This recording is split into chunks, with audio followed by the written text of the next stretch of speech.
നമസ്കാരം. ഇസ്രയേലോ യുഎസോ ആക്രമിച്ചാൽ തിരിച്ചടിക്കുമെന്ന് അറിയിച്ചിരിക്കുകയാണ് ഇറാൻ. ഇപ്പോൾ പ്രതിരോധ മന്ത്രി അസീസ് നസീറുസാദേഹാണ് പ്രതികരണം നടത്തിയത്. ഇസ്രയേലോ യുഎസോ യുദ്ധത്തിന് മുൻകൈ എടുക്കുകയാണെങ്കിൽ സ്വന്തം താൽപര്യങ്ങളും സേനയെയും സംരക്ഷിക്കാനുള്ള നടപടികൾ ഇറാനും സ്വീകരിക്കുമെന്ന് പ്രതിരോധ മന്ത്രി ഇറാനിയൻ സ്റ്റേറ്റ് ടിവിയോട് പറഞ്ഞിട്ടുണ്ട്. യമനിലെ ഹൂത്തികൾ ഞായറാഴ്ച തെലവീവ് വിമാനത്താവളത്തിൽ നടത്തിയ ആക്രമണത്തിന് മറുപടി നൽകുമെന്ന് ഇസ്രയേൽ പ്രധാനമന്ത്രി ബെഞ്ചമിൻ നെതന്യാഹു വ്യക്തമാക്കിയിരുന്നു. ഇസ്രയേൽ വിമാനത്താവള ആക്രമണത്തിന് പിന്നിൽ പ്രവർത്തിച്ച ഇറാനിയൻ മാസ്റ്റർമാർക്ക് തിരിച്ചടി നൽകും. ഇതിനുള്ള സ്ഥലവും തീയതിയും ഇസ്രയേൽ തീരുമാനിക്കുമെന്നായിരുന്നു അദ്ദേഹം വ്യക്തമാക്കിയത്.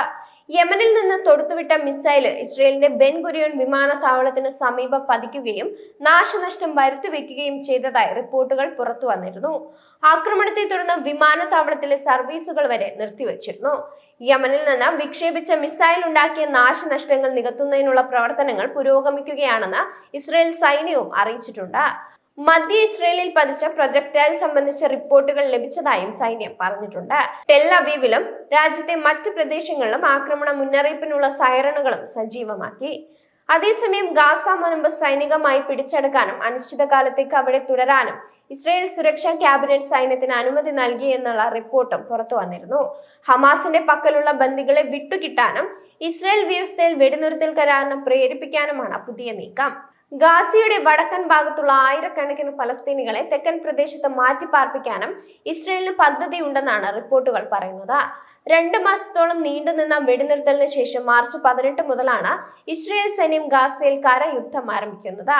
ഹമാസ് നിയന്ത്രണത്തിലുള്ള ഗാസയിൽ മാർച്ച് 18 ശേഷം 2436 പേർ കൊല്ലപ്പെട്ടെന്നാണ് ഗാസ ആരോഗ്യ മന്ത്രാലയത്തിന്റെ കണക്ക്.